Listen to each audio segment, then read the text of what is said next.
बिस्मिल्लाहिर्रहमानिर्रहीम। नाज़रीन, programme current affair के साथ आपका मेज़बान सैयद आसिफ अली हमदानी हाज़िर खिदमत है। नाज़रीन, एक मरतबा फिर सियासत में काफ़ी गर्मा गर्मी ज़ोर पकड़ रही है, क्योंकि 6 दिन का जो इमरान खान साहब ने हुकूमत को जो है वो अल्टीमेटम दिया था कि 6 दिन के अंदर अंदर नए आम इंतखाबात कराने का ऐलान किया जाए और असम्बलियाँ तहलील की जाएँ, उस पर हुकूमत ने अभी तक कुछ रिएक्ट नहीं किया और ना ही हुकूमत को कोई मूड नज़र आता है। हुकूमत अपने 1.5 साल पूरा करने के चक्कर में है, जिसके बाद इमरान खान साहब ने पक्के डेरे लगा लिए हैं KPK में। कल उनका चारसद्दा में था, आज उन्होंने वकला कन्वेंशन से पेशावर में खिताब किया और दो टोक अल्फाज में कहा कि हम पूरी तैयारी के साथ इस्लामाबाद आ रहे हैं और इस दफ़ा हम जो है वो हुकूमती जो जबरी मशीनरी है उसका हम मुकाबला करेंगे और उसके लिए हमारे जो नौजवान हैं वो भी तैयार हो रहे हैं। और इस तरीके से जो है वो इस्लामाबाद में एक मरतबा फिर जो है फ़िज़ा काफ़ी जो है वो ख़तरनाक सूरत हाल इख्तियार कर रही है। और अभी जो हमारे ज़राए हैं वो बता रहे हैं कि फैज़ाबाद के करीब दोबारा कंटेनर्स लाए जा रहे हैं।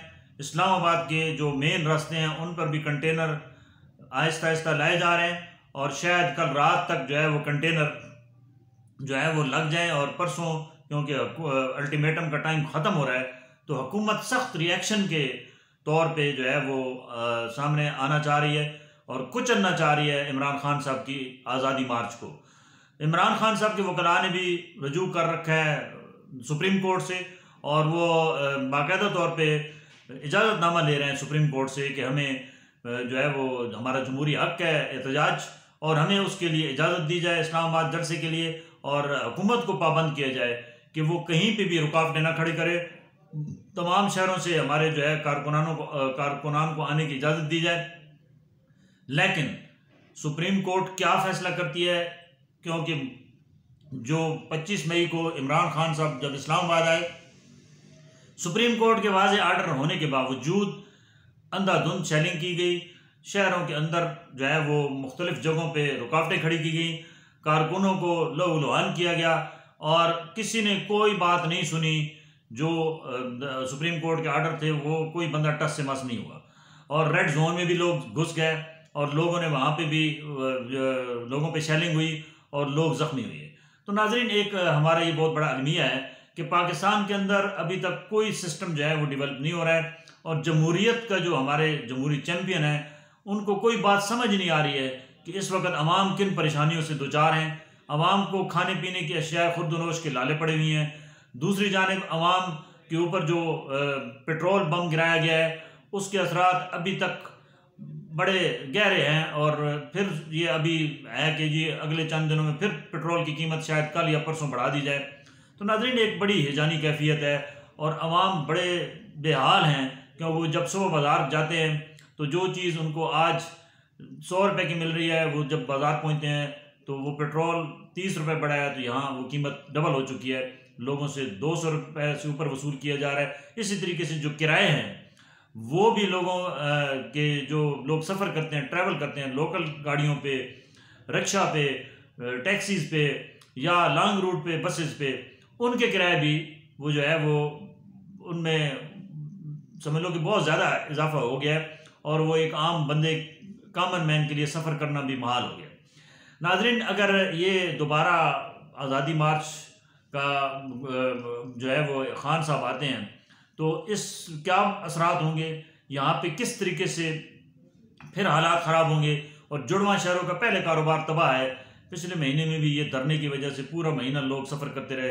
अभी ये महीना ख़त्म ही नहीं हुआ है, अगला महीना कल शुरू होने वाला है, तो फिर लोगों के अंदर खौफ तारी हो रहा है कि हमारा कारोबार बंद हो जाएगा। ज़ाहिर बात है, लॉ एंड आर्डर फोर्सेस जो है उनकी छुट्टियां मनसूख की जा रही हैं और उनको फिर समझ लो कि पूरे सूबों से बुलाया जा रहा है हज़ारों की तादाद में, और फिर उनको जो है वो दिन रात ड्यूटी का हुक्म मिल गया है कि आप ड्यूटी देंगे और किसी न किसी तरीके से इस मार्च को रोकना है।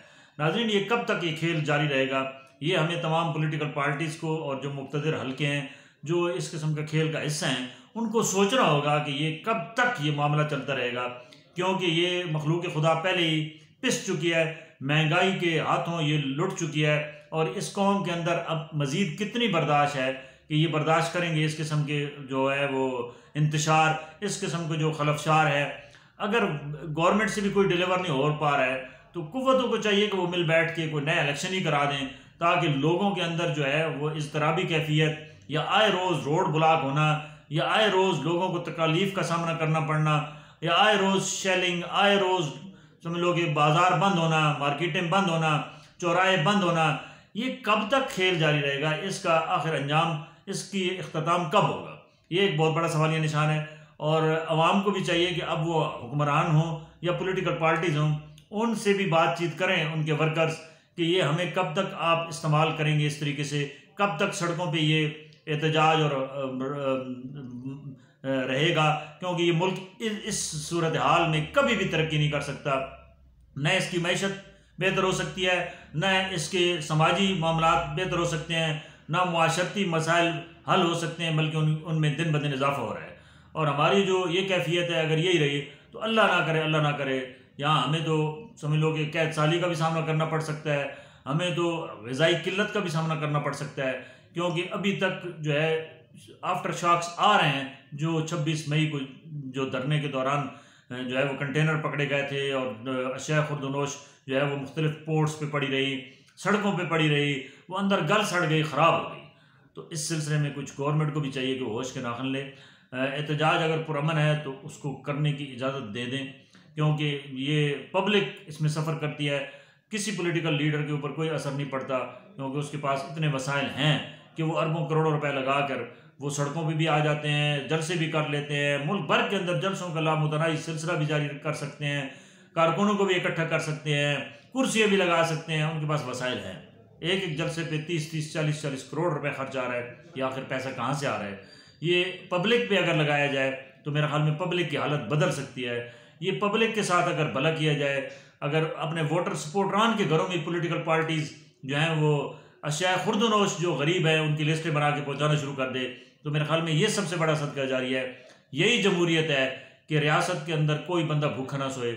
इस वक्त तो भूख और अफलास का नंग जो है वो हमारे ऊपर नाच रहा है, और हमारी कौम जो है वो दिन ब दिन, जो इसका गरीब तबका है वो दिन ब दिन गरीब से गरीब तर हो रहा है, और जो अमीर है वो अमीर से अमीर तर हो रहा है, और इसका जो जितना बोझ है अमीर का वो गरीब के कंधों पे डाला जा रहा है, और अमीर अय्याशी में है।